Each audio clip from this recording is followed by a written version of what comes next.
got a baby mockingbird right there on the fence post. But that's not why we're here. We're over here on the west side of the home, in front of the fence. We're going around counterclockwise. That vent right there is for the kitchen range. We've got control joints, we've got weep holes, we got brick and fabricated board. Okay, what we do not have is rain gutters.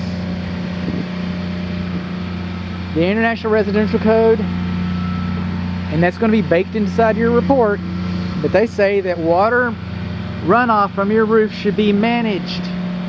That's code for rain gutters. Texas Housing Authority says if a home doesn't have rain gutters, they should be installed. That's the state of Texas. That's the International Residential Code. That's not me. That's not me. We got a nice medium dark roof here. We got a hip roof. Okay, moving on along. These are our bathroom vents. That's the waste vent for, I'm thinking that's the waste vent for the laundry. That's something. That's not the kitchen waste vent, because the kitchen has a air admittance valve. So we're going to go on along here, and oh, this is interesting. I only spent a little time in the attic,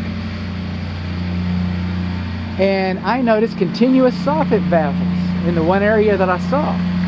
But we've only got soffit baffles in certain areas. Now you can't have too many soffit vents in certain areas. Now you can't have too many soffit baffles, but you definitely have more than was required. That's not a bad thing. It's not a bad thing. Coming up here is our vertical trim. We got a little bit of a gap up here, our freeze board. Not such a bad thing. Not such a bad thing. If it had been moving or something like that, but it's going to allow a little bit of water and weepage. I don't want you to follow me here. This is the soffit. Comes up here and makes a current corner where the freeze board has got the gap in it. And coming over here, you got the soldier bricks at the top. 1, 2, 3, 4 soldier bricks over. Now look up. You got your soffit. You got your fascia board. Now there's a little piece of metal and your roof covering. And that metal right here, it's edge flashing. In this case, it's drip edge flashing. Your edge flashing is supposed to be lapped, overlapped, a minimum of 2 inches. And I just don't think you got 2 inches right there. I don't think you got it. I don't think you got 2 inches over here either. You got 2 inches over there. So it's something to keep in mind. Are they going to rip off the roof for you?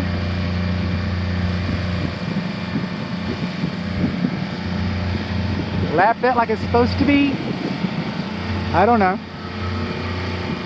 However, they could pick up the roof right there and put another piece over and kind of cap it. That could happen. Over here, see, this is the way it's supposed to be lapped. And that one needs some paint right there, by the way. I need to come back and take a picture of that. That's a cornice. And above the cornice where you got your edge flashing, in this case it's rake edge flashing, it doesn't quite cover the cornice, and the metal wasn't painted. Okay, we're moving along. We're stepping. A lawn sprinkler head should not be placed closer to the structure than 4 inches. Not just this one, but several of these lawn sprinkler heads are too close to the structure. Now this is a control joint. A lot of people call them expansion joints. Call it what you will. Okay, but when you have this much brick in this part of the country, we need control joints. Just like we have them in the street. We expect the street to move. We expect the ground to move. We expect the house to react to that. And hopefully with these control joints, the house will move with them.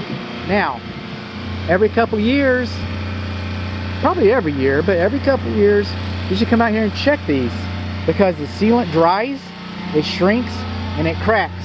And although we want weep holes, we don't want a 30-foot weep hole. It's just going to let too much water in. The reason why we have weep holes is brick is a very good building material. This house could burn down and you could reuse the bricks. It's a great insulator, but it's also porous. When the lawn sprinkler hits this, the water goes right through it. You've got a drainage plane behind here. Most of the time, the only thing that's going to come out of here is vapor. You're not going to see water come out. You might if there's an event. I've seen a couple of events. I hope you don't, but those are weep holes. Those are designed. We know the water. We have a drainage plane behind the brick. We assume we have a drainage plane behind the brick. We know the brick is going to leak. We know the vapor is going to get out. We're not planning for this much water to get in. That's why we want to check the control joints. Moving on along here. Where do termites live? In the ground. Oh. What do they eat? Dead wood. Oh. What's wood mulch? Dead wood on the ground next to your house. That's called a clue. That's called a clue. I get it. It's pretty. You want it. My wife has some wood mulch next to my house. I understand all that. Fate loves temptation. Now, termites aren't going to visit this house. They're not going to get the change of address for about 5-7 years. But eventually... Oh, this has been treated. No, it hasn't been treated. Eventually, termites are going to find this. They're going to come to this. They're going to come to your house. I told you so. Okay. Moving on along, we also have weep holes above our fenestrations. That's French for hole in your wall. But our windows and our doors. Anytime you have a metal lintel like this, okay, you've disrupted the drainage plane I was just talking about. And so we had the weep holes there to compensate for that. So that's a good thing. We also have some gable vent details up here. Nice, beautiful kick-out flashing. A+ on that. Moving on along. Sorry, I'm stepping on his... I should pay better attention. And see the rust on the lintels? Well, I'll probably get our lintels repainted here. Why are they rusting? It's because it's the drainage plane I was talking about. It's the drainage plane. That's why you want the lintels up there. Excuse me, the weep holes. We've got weep holes up here too. That's a good thing. Okay, we're in the front portico. Even over the front door, over here. See that? That's a good thing. Moving on along, we're going across the front of the house, in case nobody's guessed yet. Okay, we don't have weep holes over the garage car entry because we're not supporting brick. That's wood. We're not supporting brick. We got new rules. Different rules for wood. Coming up here, let's look at our fenestration. Let's look at our window. See the window casement going around the window? At the top window casement up there, there should be Z-bar flashing above the window. So any moisture that gets behind the wood, it's not brick, but all walls leak. Water will get behind this and go through the drainage plane. You got the same drainage plane behind here as you do behind there. And over here, we're supposed to have Z-bar flashing over our window fenestration. We don't have a opening over this. Z-bar flashing doesn't have a place to go underneath this. The wood goes all the way up to the side and goes straight out of it.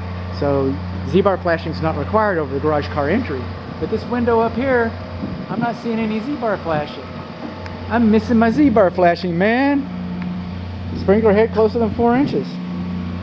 Coming on along.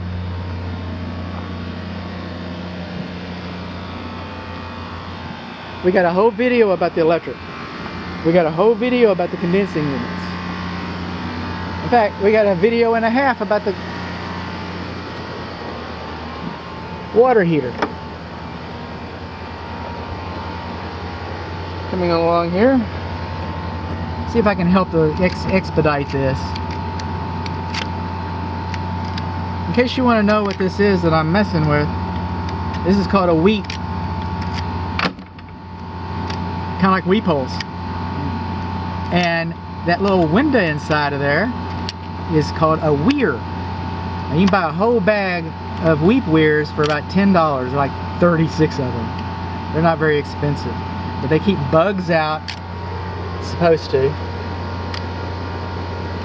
But the holes, if you look inside this window and you see the design of the frame, it's designed to shed water out because windows leak. And all the water that gets in here is supposed to drain out and drain through these weeps. And then these weep holes, people say so you don't get debris in there like I'm digging out. Keeps bugs out like I don't think it will, but that's just my opinion.